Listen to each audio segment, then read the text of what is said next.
Hello, my name is Alex Isles, and in today's episode we're going to be looking at medieval Christmas.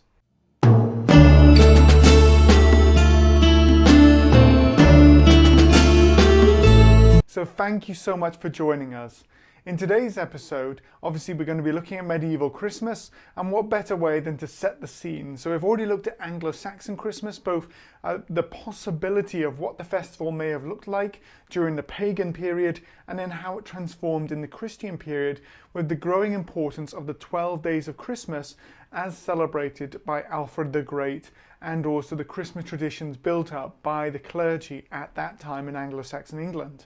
So now we're moving on into the medieval period, which in England or in the British Isles, we date roughly from 1066 when William the Conqueror invades, and then goes right through to the Tudors at the end of the War of the Roses, and that's when we sort of tidily bag up that period of history into one area, and we call it the Middle Ages. So that is the difference between what we call the Middle Ages and what I mentioned in a previous episode, the early Middle Ages, which is generally from the end of the Roman Empire in Britain, around about, which is dated to about 410 AD, right the way through till 1066. So that gives you a wee bit of framing for both the Anglo-Saxon period and the Middle Ages. So in the medieval period, Christmas would have been incredibly welcome, especially when you've got, again, a very structured society where you've got obviously the royalty at the top, then you've obviously got the clergy to one side, the knights and the landed lords on the other side, and then you've got the free people and then the peasants. And that's roughly how society is formed together, with the obligations to the various different groups within medieval society. When you've got that, you've got to understand that when you get to Christmas, this would have been an incredibly welcome festival because of all the hard work throughout an agrarian society where you're working throughout the whole of the year to produce a surplus for the Lord, and then suddenly you come to the end of this festival, you come to this and you've got a total of 12 days off, and that would have been incredibly welcome. Many medieval lords may have actually begrudged the period because you've suddenly got to realize that for those 12 days you can't have your peasants working. We've also had a look throughout history, and because of the number of saints' days, it's also an interesting one to look at, but actually there's been recent research that suggests that because of all of the saints' days and religious holidays throughout the medieval calendar, some medieval peasants might have actually had more time off throughout the year than some modern day Americans. So there's an interesting one for you to think about. With the various different saints' days and holidays, people obviously couldn't work. They had to celebrate the saints' day, which involved attending church and special food, feasts, fasting, time off. And so there was always a balance. It wasn't as if they were constantly in indentured servitude and like slaves all the time. There was also that balance, so that they would farm for a while and then they would do other jobs, and then obviously you can't farm continuously, you have to wait for the crops to grow, so they would have some of their own time as well. So it's a very interesting one to look at how the year would have been broken up for a medieval peasant. But going back to this as well, they would have also been incredibly thankful for Christmas, because when that time of year comes, suddenly you can rest, you can relax, there's special festivals, there's music, there's dancing, there's enjoyment, and also you can treat yourself to more rich foods than you would normally have had, access to more fish, to more meat, and also the relaxation that comes with that.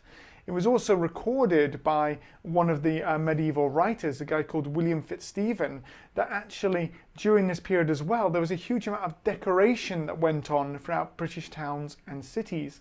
And he says, and he's writing about London, that everyone would decorate their houses with holly, ivy, bay, and whatever the season of year could afford them.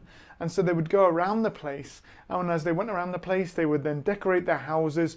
And you can imagine suddenly a medieval town becoming far more green, far an added colour, with all the contrast between the red berries and the green plants that would be decorated on people's houses at this time of year. Following on from this, the church would be an incredibly important part of the Christmas festival, and an incredibly important part of the whole celebrations going on as well. There would be special services to commemorate the birth of Christ, but alongside this as well, we have the beginning of what we would recognise as the nativity plays occurring.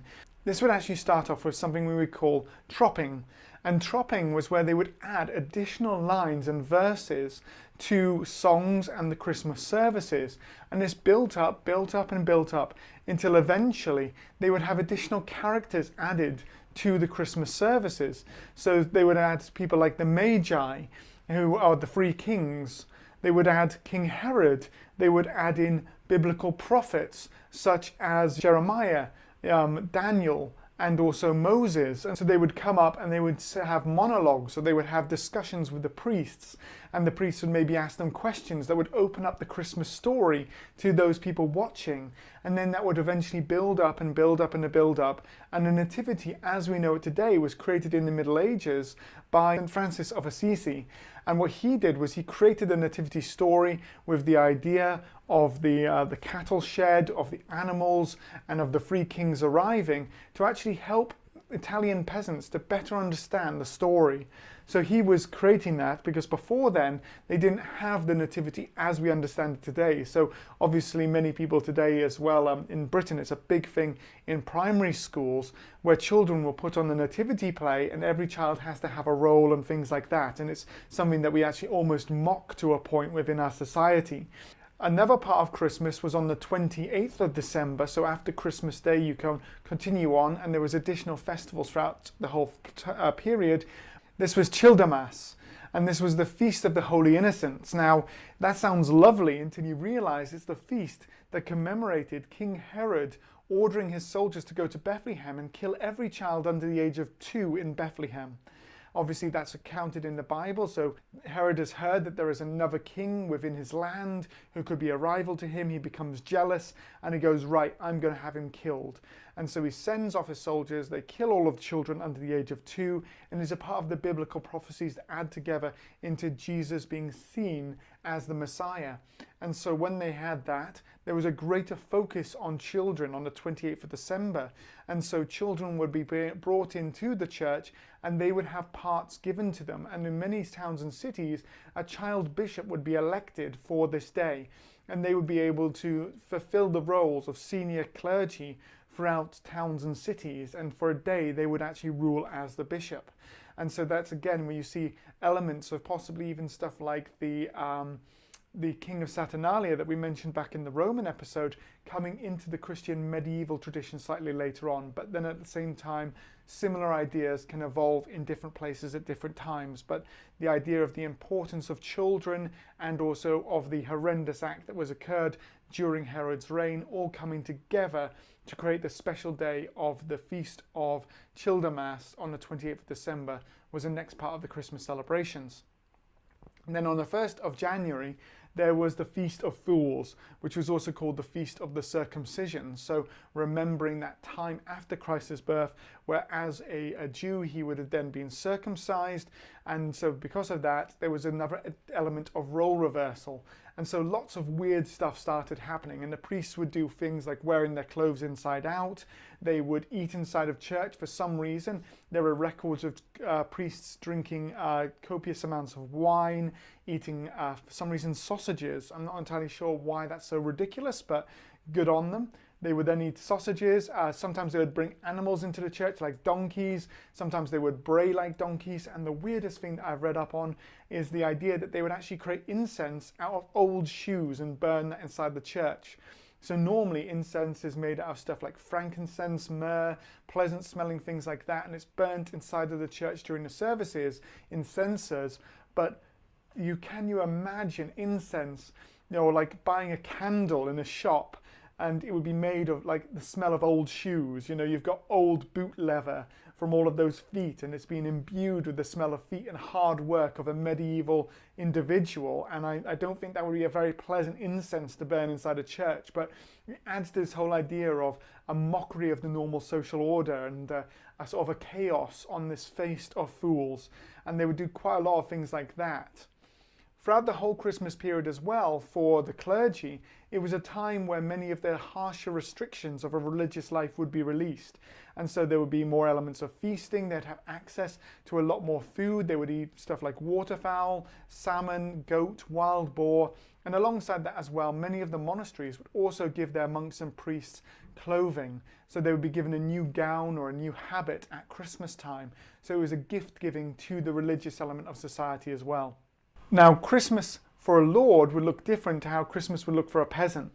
Inside the manor, inside the castle, there is an element of gift giving, and this is all connected again to the social structure within the medieval society. Many of you will already know this, but the social contract within the religious and medieval society was there was those who fought, those who prayed, and those who worked. So within that you have obviously kings and royalty at the top of society. You have their lords underneath who provide their fighting men and their taxation to the kings, and then they have an element of their own personal freedom to rule their lands as they wish underneath the king's laws. And then below them you have the peasants who are protected by the lords, and in turn, when they are protected by the lords, they provide their labor to the lords, so there is a social structure.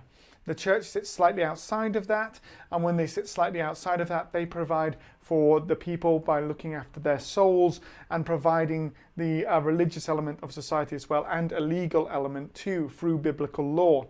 Then there's the people who are slightly outside of society, and those are people like merchants who fall both within to all of those different categories as well in different ways. Because of the huge amounts of money they have, they function like those different elements within society as well, and they can provide huge amounts of money to church establishments. They can finance wars, and they can also fight wars as private unlanded lords in some ways. And they also work, because obviously doing merchants' work is work as well. So they're a bit of a weird one. They sit outside of society. But at Christmas time, the lords and the wealthy within society are supposed to give out huge fine gifts. They give out these amazing gifts of fine clothing, jewelry to wear over the Christmas period. And this shows off their responsibility and their power within medieval society. And so they would do this, and they would then also on the 1st of January give out a second gift. So most gifts were given out on the 25th of December, and this was the fine gifts that you would, clothing and stuff like that, you'd wear throughout the whole of the Christmas period. And then on the 1st of January, there was something called first gifts. And the first gifts were a symbol of your fortune in the year to come. And so this would maybe be given by a close family member or friend who would want to show off the goodness of their heart and their hope for your luck in the coming year. Obviously, then that could also give an element maybe where someone would give possibly bad fortune, or if the gift got broken or something like that, that would have an element of superstition on how that would reflect in your life as well. Moving on into the feast period of Christmas, that was done inside the Great Hall, and the Great Halls were decorated just like people's houses with holly, ivy, and seasonal greenery. So the Great Halls already, and you've seen this in my episodes on Newcastle's Castle, these were fine, fine buildings, very, very ornate, very, very interesting buildings in their own right, were now decorated out. And so you would have lots of greenery inside the Great Hall, and everyone would gather together. The tables were then set out, and as they were set out, obviously they would have what they would normally have in the Middle Ages, which is you'd have your trenchers, which you can actually see in the image just behind me, just right there, which would be stale bread, and then you would put your food on top of that. Alongside that, between every two, you would have a bowl to wash your hands, you would have a bowl for your soups or your stews, and then small portions or small bowls of salt as well. And you would then sit down. You would also have your knife and your spoon, and then also your trencher as well. And then one added element of the luxury within the medieval Christmas was that between courses, the tablecloths would actually be cleaned off as well and replaced with fresh tablecloths. So rather than having one throughout the whole feast, you would have that, and that would also show off the Lord's wealth, that they could do this, and they could change the tablecloth numerous times throughout the whole feast. Following on from this, you would have the first course, which would be a soup or a broth, which would be quite weak, and that would have small pieces of meat in the bottom.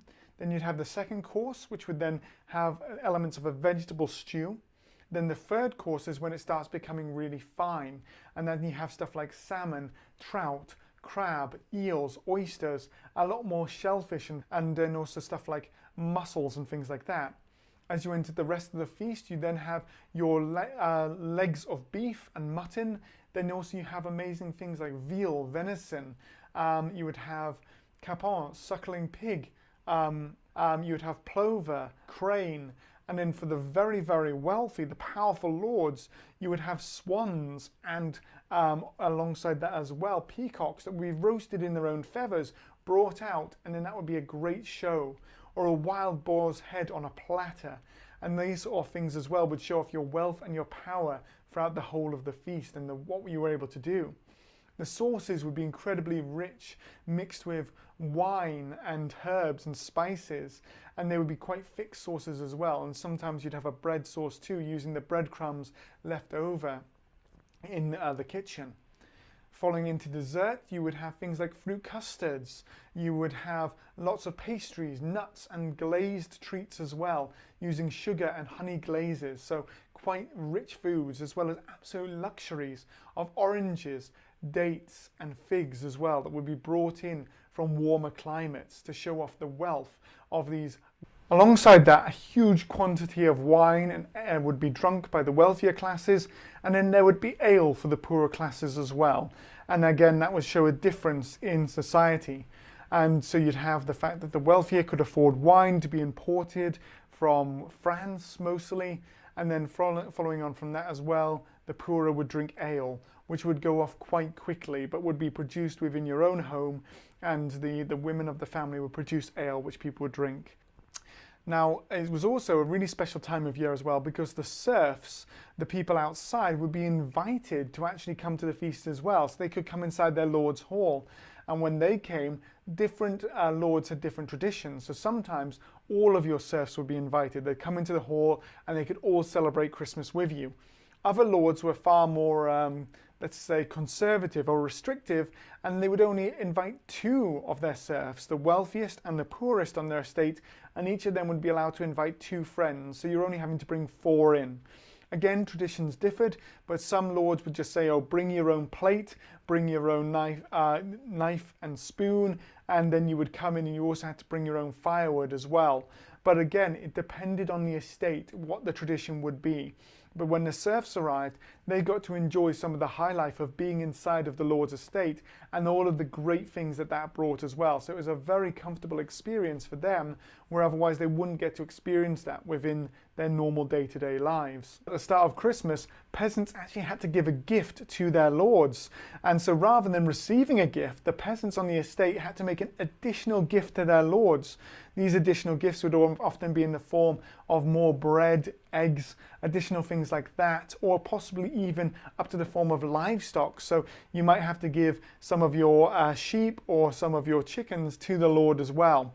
But those more skilled people, the more important people on the landlord's estates, they would in turn receive gifts from the Lord. So let's say people like smiths, craftspeople, alongside that as well, the chief swineherder or pig herder, and then alongside that as well, the chief shepherd of the estate would receive additional gifts of wood and food and drink from their lord in turn. So the lord is taking in an additional tax from the peasants and then is redistributing that tax to the more important members of his society, which again, and this is something that we can see in other periods as well, such as like the gift giving that we see within the Dark Ages or the early Middle Ages, where lords would give out gifts to their key retainers or their key sublords, and then in turn they would pay their taxes back to the king, which they've gathered from their people as well.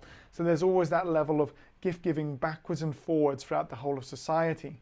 The lords would also give out gifts to their key and most important members of their estate, so like the swineherd, the shepherd, people like that, on the 26th of December.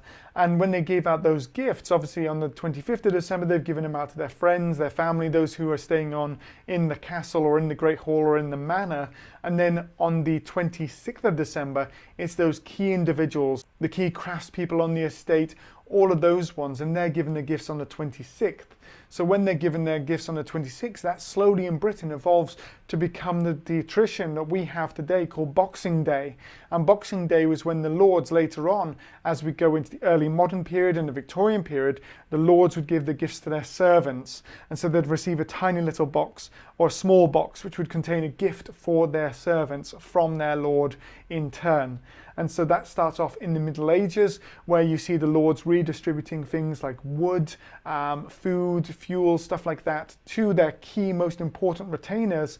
And they've gathered that originally from the peasants as well. Moving on into a peasant's Christmas, it's slightly different, obviously, from the great lords in their halls and in their manor houses, but at Christmas time, the peasants now have time off, and it's a more simple time of year. They still decorate their houses, and they decorate it with any green things that they can find on the land where they live, so the holly, the ivy, things like that, and they really go out of their way to make sure that their estates look decorated. We also know that mistletoe was also a part of it. So the Christmas tradition that we have of where you hang mistletoe above a door frame, and then anyone who meets you under that door frame, you can then kiss or something like that. And that originally comes from that sort of medieval period, and what they would do is they'd pluck off one of the white berries every single time a kiss was given. And so that was an important part of the tradition back then as well. They would then also have they would also have a tradition that came from the Dark Ages, and this tradition was the Yule log. So you'd have a large log that would be placed in the fireplace and burnt over the 12 days of Christmas.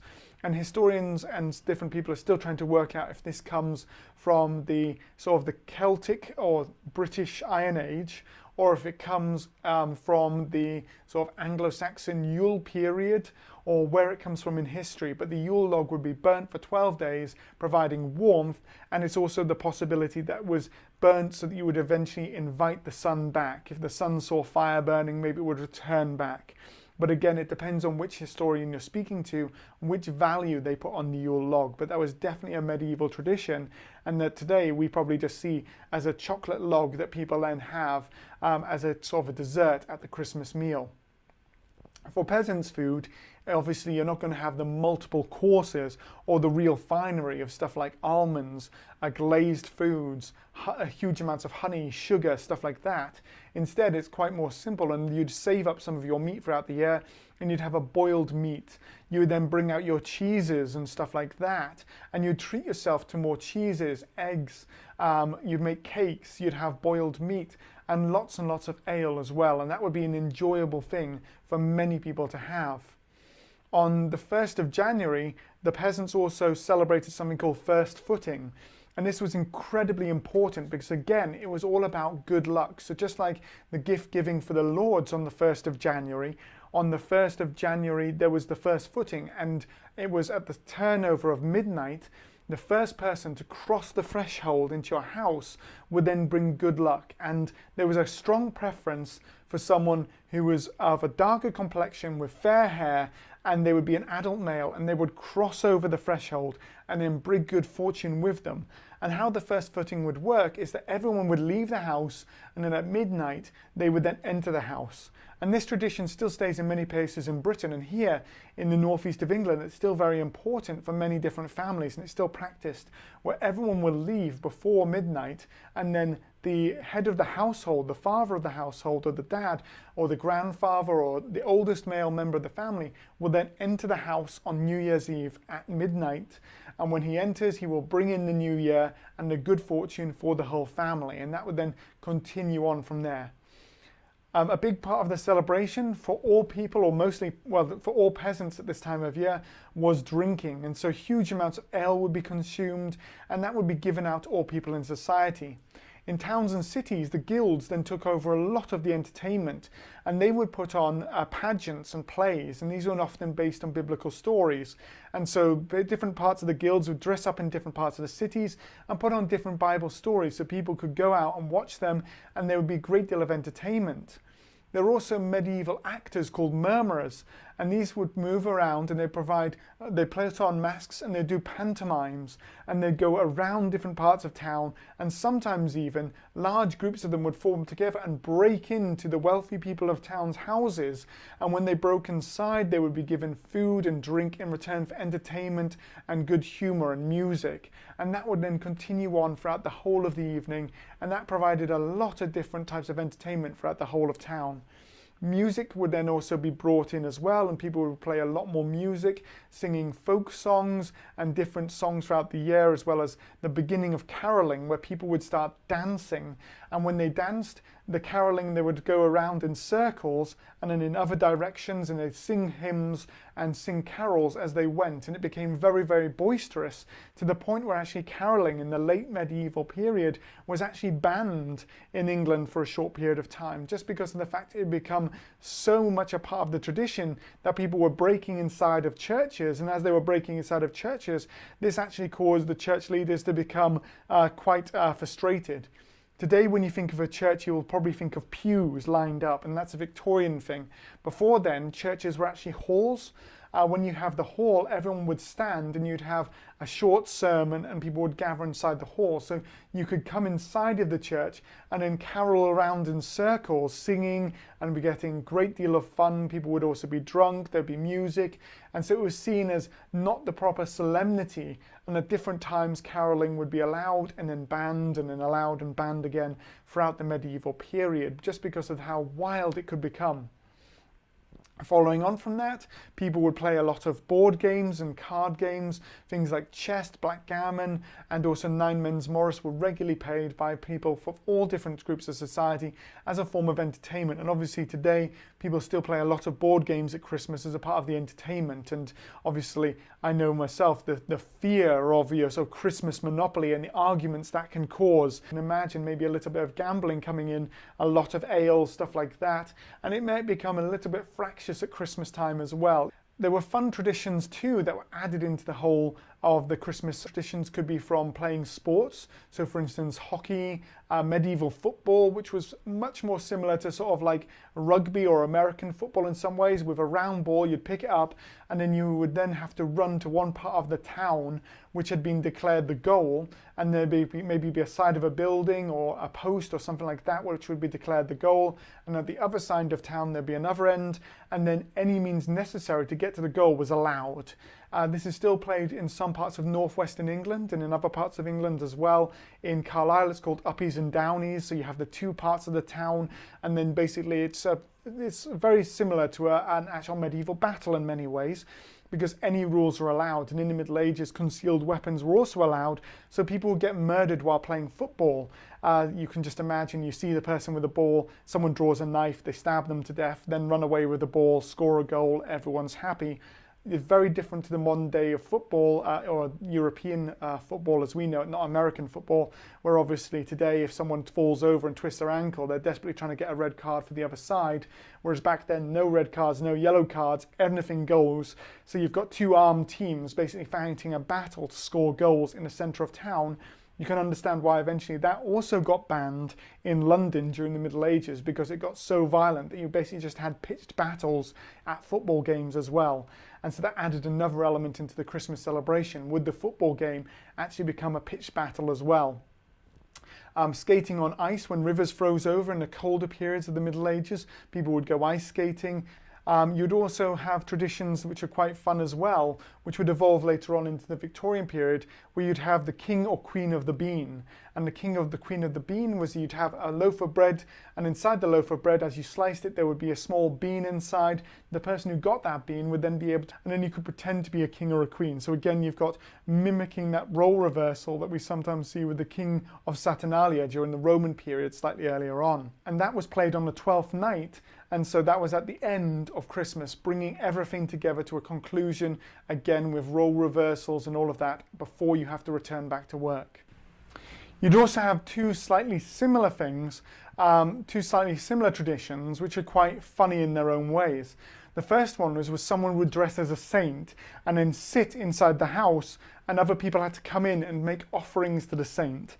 And so again, in the medieval tradition, when pilgrimage is much more common, people are going to places, you have these grand saints, relics within churches. For instance, in the northeast of England here, we've got Durham Cathedral, where the body of St Cuthbert, an Anglo-Saxon saint, his tomb was covered in silver and gold and had beautiful gems all around it and was wonderfully ornate.